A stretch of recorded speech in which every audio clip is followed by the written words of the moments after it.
Hello students, हमारा इस lecture का टॉपिक है importance of management.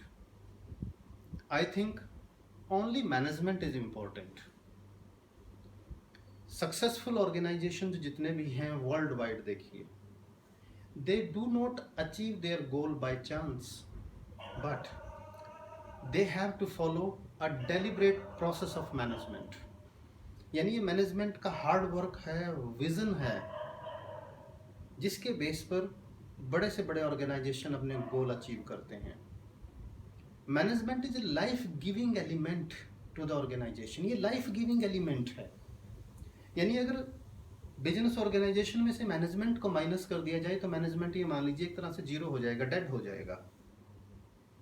Management provides vision to the business, एक न्यू विजन की तरफ ले जाते हैं।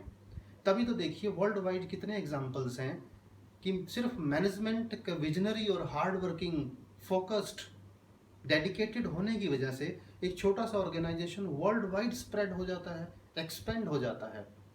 यानी this is the importance of management. Management ही है जो रिसोर्सेज को प्रोडक्शन में कन्वर्ट करता है, उनको इंटीग्रेट करके, उनको एक टीम के रूप में फॉर्म करके। तो मैनेजमेंट इज रियली इम्पोर्टेंट। तो मैनेजमेंट की इंपॉर्टेंस को एक्सप्लेन करने के लिए चलिए कुछ पॉइंट्स की हेल्प लेते हैं। The first point is helps in achieving group goals. यानी मैनेजमेंट का फर्स्ट पॉइंट क्या है, देखिए इंपॉर्टेंस को शो करने का, कि ये ग्रुप गोल अचीव करने में हेल्प करता है। ग्रुप गोल क्या है? Goal of organization as well as goal of employees. सारे के सारे जो रिसोर्सेज हैं ऑर्गेनाइजेशन के, वो एक ही डायरेक्शन में उनके एफर्ट्स को डायरेक्ट किया जाए, उनमें एक यूनिटी लाई जाए, कोऑपरेशन और कोऑर्डिनेशन लाया जाए, एंश्योर किया जाए एफिशिएंट यूटिलाइजेशन ऑफ रिसोर्सेज। क्योंकि अल्टीमेटली सभी का कॉमन गोल क्या है? Common goal prosperity of the organization, expansion and growth of the organization, diversification of the organization, increased sales volume, market share and profits of the organization।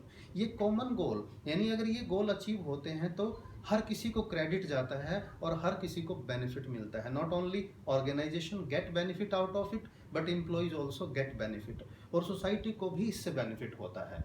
तो ये है कि management ही है जो ग्रुप गोल को अचीव करने में हेल्प करता है। सेकंड पॉइंट देखिए क्या है हमारा, मैनेजमेंट इंक्रीजेस एफिशिएंसी। एफिशिएंसी क्या है उसको समझिए। एक तो completing the task with in prescribed time at minimum cost.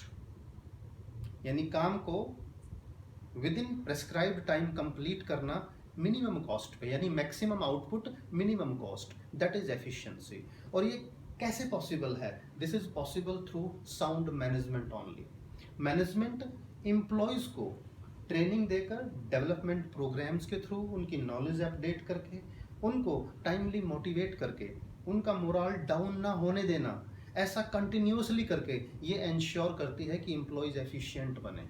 वो मिनिमम कॉस्ट पे मैक्सिमम प्रोडक्टिविटी, क्वालिटेटिव प्रोडक्शन को इंश्योर करें, तभी ऑर्गेनाइजेशन लॉन्ग टाइम तक सर्वाइव कर पाता है, बिजनेस सर्वाइव कर पाता है सोसाइटी में। तो ये है मैनेजमेंट की इंपॉर्टेंस, कि ये मैनेजमेंट ही है जो अपने एम्प्लॉयज़ को इनएफिशिएंट से एफिशिएंट बनाती है, उनकी जो ग्रोथ है उसको इंश्योर करती है, ताकि उनकी एफिशिएंसी किसके काम आ सके? बिजनेस ऑर्गेनाइजेशन के। अगर एम्प्लॉयज़ एफिशिएंट होंगे तो वेस्टेज कम होगी, वेस्टेज कम होगी तो कॉस्ट कम आएगी, प्रोडक्टिविटी इंक्रीज होगी और हम मार्केट में अच्छे से आगे बढ़ पाएंगे। थर्ड पॉइंट देखिए क्या है, management creates a dynamic environment. ये डायनामिक एनवायरनमेंट क्या है? Students you must know, surroundings हमारी जो बिजनेस एनवायरनमेंट है ये एवर चेंजिंग है, हर रोज चेंज होता रहता है बेटा बिजनेस एनवायरनमेंट, और उसके अकॉर्डिंगली हमें अपने आप को अडेप्ट करना है, हमें अपने आप को ढालना है। यानी मैनेजमेंट का काम है to understand and scan the business environment और उसको अडेप्ट करना। अब यहाँ एक प्रॉब्लम आती है, देखिए जब भी कुछ मेथड्स में चेंज करने को बोला जाए, पॉलिसी में चेंज करने को बोला जाए, टेक्निक में चेंज करने को बोला जाए, एम्प्लॉयज नॉर्मली रिजिस्ट दैट। यानी एम्प्लॉयज उसके विरोध में खड़े हो जाते हैं, अगेंस्ट खड़े हो जाते हैं। यही एम्प्लॉयज की मैनेजमेंट की इंपॉर्टेंस देखी जाएगी। देखिए कि एम्प्लॉयज रेजिस्ट ना करें, उनको समझाया जाए कि जब भी हम कोई टेक्निक, कोई मेथड, कोई पॉलिसी बिजनेस एनवायरनमेंट के हिसाब से चेंज करते हैं तो ये ना सिर्फ केवल बिजनेस के लिए इम्पोर्टेंट है, ये एम्प्लॉयज़ के लिए भी इम्पोर्टेंट है और ज़रूरी है। और इससे एम्प्लॉयज़ की पर्सनल ग्रोथ होती है, उनकी ही नॉलेज बढ़ती है and they become more efficient. यानी मैनेजमेंट इंश्योर करती है कि डायनामिक बिजनेस एनवायरनमेंट में अपने ऑर्गेनाइजेशन को एम्प्लॉयज की एफिशिएंसी मेंटेन करके कैसे सक्सेसफुली रन करना है। This is the importance of management, importance of managers. Fourth point देखिए क्या है, helps in achieving personal objectives. Personal objectives क्या है? देखिए बिजनेस की जो ग्रोथ है that depends on performance of the employees. वो एम्प्लॉयज की परफॉर्मेंस पे डिपेंड करती है। तो क्या करें, एम्प्लॉयज को हमें एफिशिएंट बनाना है। कैसे बनाएं एफिशिएंट? उसके साथ साथ उनकी साइकोलॉजी को रीड करना है। Employees come with diverse needs, requirements, having different education, different culture, उन सभी को अच्छे से स्टडी करके हमने उनको सेटिस्फाई करना है, उनकी नॉलेज को अपडेट करना है। Time to time training programmes, development programmes business में ऑर्गेनाइज करने हैं ताकि ऑर्गेनाइज जो एम्प्लॉयज़ हैं फील करें अपनी भी ग्रोथ, कि देखिए ऑर्गेनाइजेशन कितना बर्डन ले रहा है। उनकी जो पर्सनल एफिशिएंसी है उसको इम्प्रूव करने के लिए, उनकी ग्रोथ के लिए, उनकी डेवलपमेंट के लिए कितनी कॉस्ट बेयर करता है ट्रेनिंग और डेवलपमेंट प्रोग्राम्स पे। तो मैनेजमेंट की जिम्मेदारी है कि पर्सनल ऑब्जेक्टिव्स जो एम्प्लॉयज़ हैं उनके अचीव हों, और साथ साथ क्या है, दे शुड बी गिवन, यानी employees should be given peer recognition, उनको रिकॉग्नाइज किया जाए उनके एफर्ट्स को। एक टीम स्पिरिट की जो फीलिंग है दैट शुड बी क्रिएटेड, और एम्प्लॉय को इंश्योर किया जाए, एक विश्वास दिलाया जाए कि ही इज और she is the important resource of this organization. इससे क्या होगा, उसकी लॉयल्टी भी इम्प्रूव होगी टुवर्ड द ऑर्गेनाइजेशन और वो मैक्सिमम कंट्रीब्यूट करेगा।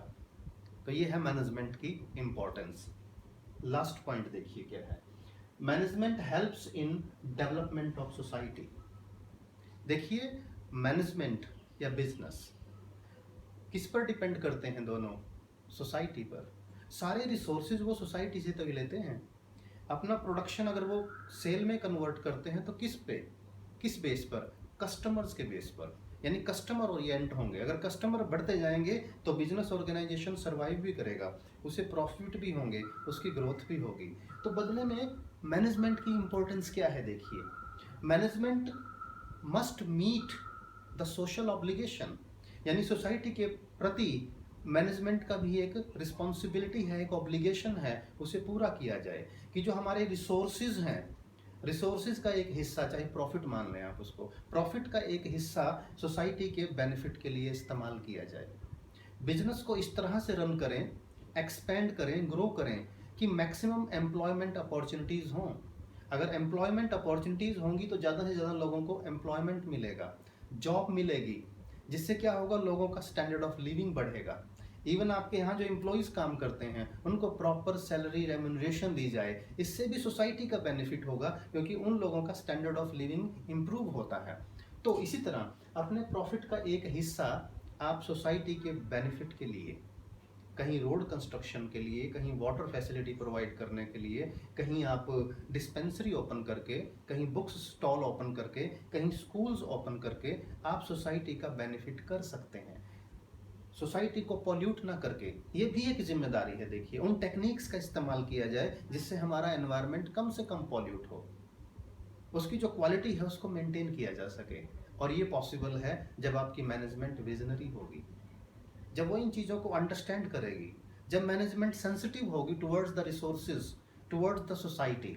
तो ये देखिए मैनेजमेंट की इंपॉर्टेंस है। मैं सारे पॉइंट एक बार फिर से आपको बता दूं, ये मैनेजमेंट ही है जिसकी हेल्प से हम ग्रुप गोल्स को अचीव कर सकते हैं। It is due to management we can improve the efficiency of employees. It is due to management that we can survive in the dynamic environment. It is due to management that a business can achieve its personal objectives for the employees. It is due to management that we can ensure development of society in which business operates.